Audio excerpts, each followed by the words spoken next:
Cup সুজি দিয়ে আর একটি ডিম দিয়ে মজার একটি রেসিপি হবে ভাবতেই পারিনি। আসসালামু আলাইকুম, welcome back to my channel অন্ত কুকিং বিডি। যে যেখান থেকে দেখছেন আশা করছি ভালো আছেন। আজকে আমি আপনাদের সাথে শেয়ার করতে যাচ্ছি সুজির প্যানকেক পিঠা। তাহলে চলুন শুরু করি। প্রথমে একটি মিক্সিং বলে নিয়ে নিয়েছি 1 কাপ সুজি, আর সাথে দিয়ে দিচ্ছি মিষ্টির জন্য 1/2 কাপ চিনি, যেহেতু বাচ্চা খাবে। আর সাথে দিয়ে দিচ্ছি 1 কাপ পানি।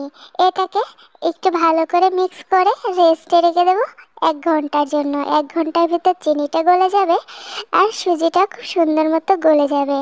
তো এটাকে আরেকটু মিক্স করে নিলাম। আর সাথে দিয়ে দিলাম 1 কাপ জাল করা দুধ, 1/2 কাপ ময়দা, একটি ডিমটি অপশনাল, যেহেতু ডিম দিয়েছি এই জন্য ভ্যানিলা এসেন্স দিয়েছি যাতে এক্সট্রা গন্ধ না করে। আর সাথে দিয়ে দিয়েছি 1/2 টেবিল বেকিং পাউডার, 1/4 চা চামচ বেকিং সোডা, সামান্য লবণ দিয়ে এটাকে খুব ভালোভাবে মিক্স করে নিয়েছি। তো দেখতেই পাচ্ছেন, আর এটা দেখতে ঠিক এমন ঘনত্ব যেমনটা আমরা পাটিসাপটা বানাই। পাটিসাপটা পিঠার মতো ঘনত্ব রেখেছি। আর এদিকে চুলায় একটি প্যান দিয়ে দিয়েছি, আর প্যানে সামান্য একটু রান্নার রেগুলার তেল দিয়ে দিয়েছি। আর এদিকে একটু ব্রাশ করে দিচ্ছি। এবার আমি একটা করে গোলা দিচ্ছি আর পিঠাগুলো বানিয়ে নিচ্ছি। অবশ্যই মিডিয়াম টু লো হিটে কিন্তু এই পিঠাগুলো বানাতে হবে। আমি 2টা করে দিয়েছি, একটু বড় বড় সাইজ রেখেছি। আপনারা চাইলে ছোট সাইজে করতে পারেন, প্যানকেকের মতো ছোট ছোট করে। আমি একটু বড় বড় চেয়েছি, তাই বড় বড় করে রেখেছি, যাতে এই এই পিঠাটা চারিদিকে যাতে চুলার আঁচটা লাগে সেদিকে খেয়াল করতে হবে।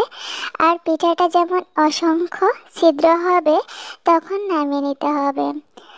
আর এটা গরম অবস্থায় কিন্তু খুবই নরম থাকবে, আলতো হাতে কিন্তু এগুলোকে তুলে নিতে হবে। তো আমি কিন্তু একইভাবে কিন্তু সবগুলো এই সুজির পিঠাগুলো তৈরি করে নিয়েছি।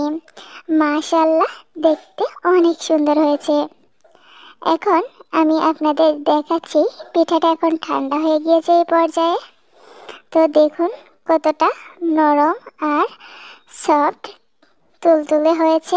আমি হাতের মুঠায় নিয়ে নিয়েছি, তবু দেখুন এটা কিন্তু ভাঙেনি। তবে গরম অবস্থায় এটা খুব নরম থাকবে, হালকা চাপ দিলে কিন্তু এটা ভেঙে যাবে। তো এটাকে আমি রোল করে নিয়েছি। আপনারা আপনাদের ইচ্ছা অনুযায়ী কিন্তু এটাকে সার্ভ করতে পারেন। তো আজকের এই সুজির রেসিপিটা কেমন লেগেছে অবশ্যই কমেন্টে জানাতে ভুলবেন না। আর ভিডিওটি ভালো লাগলে চ্যানেলটিকে সাবস্ক্রাইব করে দেবেন, আর পেজ থেকে দেখলে পেজটিকে ফলো করে দিবেন। ধন্যবাদ সবাইকে। খোদা হাফেজ।